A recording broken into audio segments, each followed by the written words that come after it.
Good morning friends and welcome to the pre-market session. We had a very smart rally in the US markets and European markets yesterday after some kind of an indication from Ben Bernanke that the job market requires some more accommodative policy, and people have inferred from that we might see a further round of quantitative easing, and which led to a good amount of bounce back across the global markets. And on the back of that, we are seeing some strength in the Asian markets also, which are up almost 1.5 to 2%. But yesterday, friends, for our own markets, we had a terrible session, and the Nifty was almost down, 100 odd points because of the fears that because of this new tax norms for the FIIs, and particularly the transactions which are routed through P notes.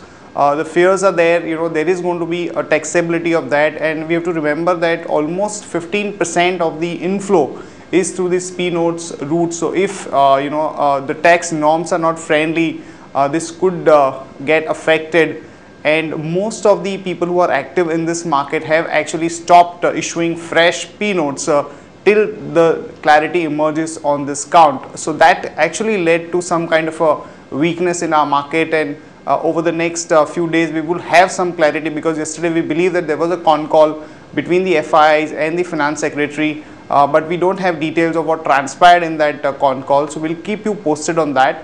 With that remark, let me invite Nandish for the F&O check.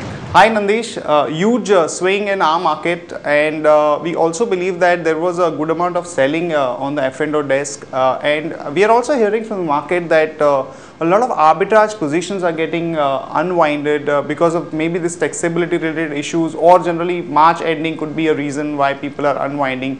Have you also noted some of those? Yeah, the same thing is happening. March 31st March closing is there, so no financial year closing. So no, that is the reason. One of the reason. Majority of the positions unwinded. And another important factor. What I have noticed in previous trading session that this is first in the March series, first time in the morning trades yesterday. Market has actually turned into discount. Okay, and from there, continuously we have seen that premium was widening. So, first time the arbitragers got the discounts, getting a good churning, booking profits, whatever the badla they kept at the higher side. So, that is one of the reasons majority of the arbitrage positions were been unwinded.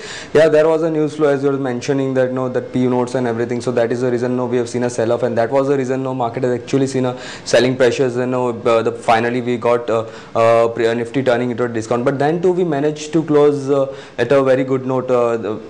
On an intraday basis, we have seen a very good addition on the open interest front. Around 6 lakh shares been added in the open interest, and cost of carry has continuously increased, indicating fresh longs still accumulated at the lower levels. Right. So, what is going to be your reading on the IVs because of this volatility? Do you see that because of the swing in the IV? Is there any outlook that you would like to draw from it? See, what normally happens, it's like we are in the last week of the expiry, so it always that IV tends to shoot up, but yesterday we noticed something differently. IV shoot up by around 14 to 15%.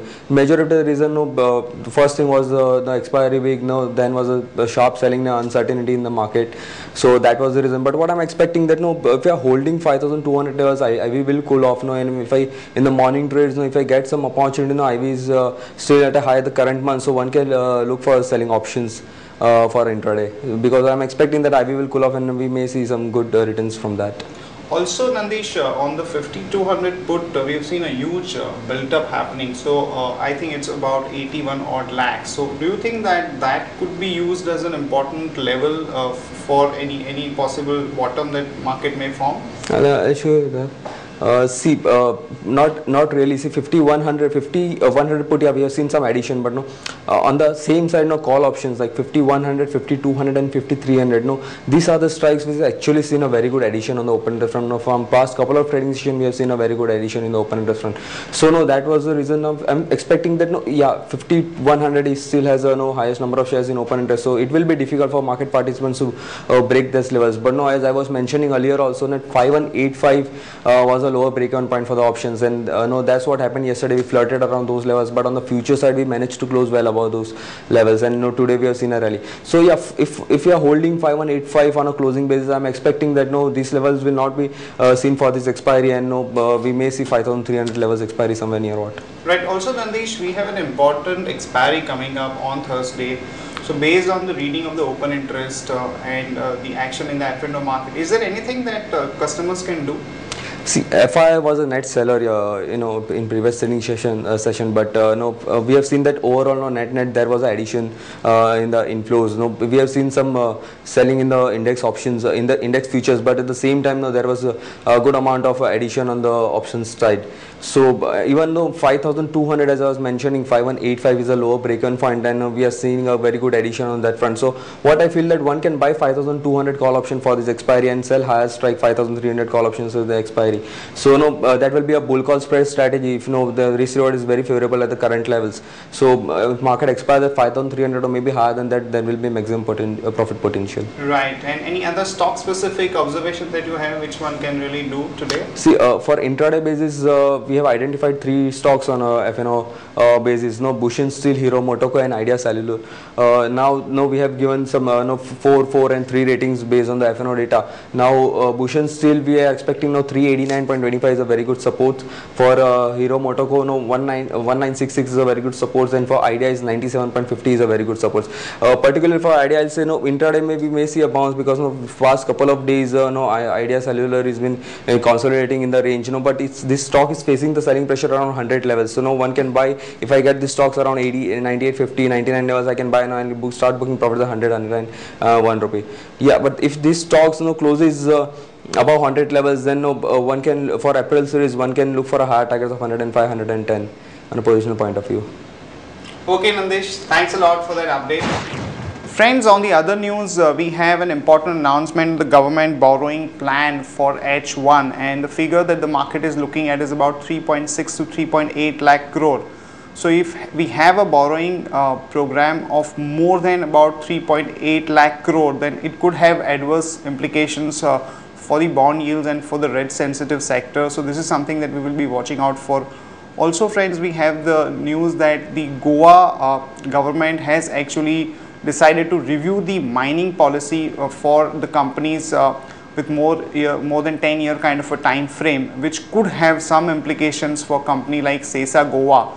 So we believe that yesterday the stock was down, and today also, if this news since this news has hit the market, this stock could remain under pressure. Also friends, on the sugar front, we have an EGOM today to decide on the export of 1 million ton of sugar, which could have some implications for companies like Renuka Sugar and some of the other sugar companies like Balrampur Chini, Bajaj Hindustan, etc. So friends, net overall global cues are positive, but since we have our own domestic issues in terms of the taxation of the FIIs through Mauritius route and the P-note related transactions, there is going to be an overhang. So we have to see how the market stabilizes. If we see some kind of a stability above 5240, 5250 levels, then we have a good chance of moving up to about 5300, 5320, which would be an important resistance level. So for short-term traders, that could provide a good shorting opportunity. Also, whatever ideas we have put forth on the F&O desk and some of the stocks in the news, those are the ideas one can really trade in today's market. That's it from all of us, friends. See you tomorrow, same time.